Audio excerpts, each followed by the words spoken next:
আসসালামু আলাইকুম। আমরা সরিষার ক্ষেতে আসছি। আমাদের সরিষার তেল কিভাবে বৃদ্ধি করা যায় সে ব্যাপারে পরামর্শ দিতে আসছি।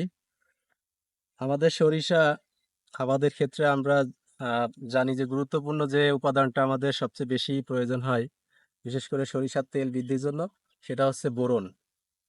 এই বোরন সারটা সরিষার তেল আপনার 2 থেকে 3% বৃদ্ধি করে। এই বোরনটা আমরা কখন স্প্রে করব এবং কি পরিমাণ স্প্রে করব সেটা আমাদের জানা খুবই জরুরি। আমাদের সরিষার দেখেন যখন আমাদের ফুল 70 থেকে 80% ঝরে যাবে, তখন এই মুহূর্তে আমাদের হচ্ছে একটা ছত্রাকনাশক এবং এই সলুবার বোরনটা স্প্রে দিলে সরিষার দানা পুষ্ট হবে এবং সরিষার তেলের পরিমাণ অনেকাংশে বৃদ্ধি পায়।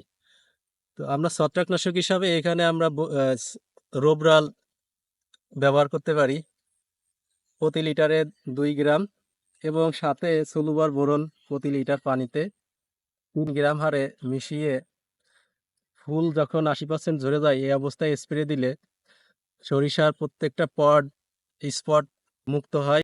সরিষার দানা বড় হবে এবং সরিষার দানা পুষ্ট হবে এবং সরিষার দানায় তেলের পরিমাণ বেশি হবে। সেক্ষেত্রে আমরা দেখি পাশাপাশি আহ, 2টা ক্ষেতে যেখানে আমরা এই ছত্রাকনাশক এবং বোরনটা স্প্রে না করার ফলে আমরা 1 মণ সরিষায় প্রায় 1.5 থেকে 2 কেজি, এমনকি 3 কেজি পর্যন্ত তেল কম হওয়ার সম্ভাবনা থাকে। এই জন্য আমরা যদি বিঘা প্রতি মাত্র 250 থেকে 300 টাকা খরচ করি, তাহলে দেখা যাচ্ছে আমাদের 2 থেকে 3 কেজি তেল বৃদ্ধি করা সম্ভব প্রতি মনে। তো দেখা গেছে 1 বিঘা জমিতে যদি আমার 7 মণ সরিষা হয়, তাহলে আমাদের 14 থেকে 16 কেজি তেল এখানে বেশি পাওয়া সম্ভব। তো সেক্ষেত্রে আমাদের মাত্র খরচ হবে 3 থেকে 500 টাকা বেশি। 16 কেজি তেল আমরা বেশি উৎপাদন করার ফলে আমরা এখানে 3 থেকে 4 হাজার টাকা বেশি আয় করা সম্ভব। ধন্যবাদ।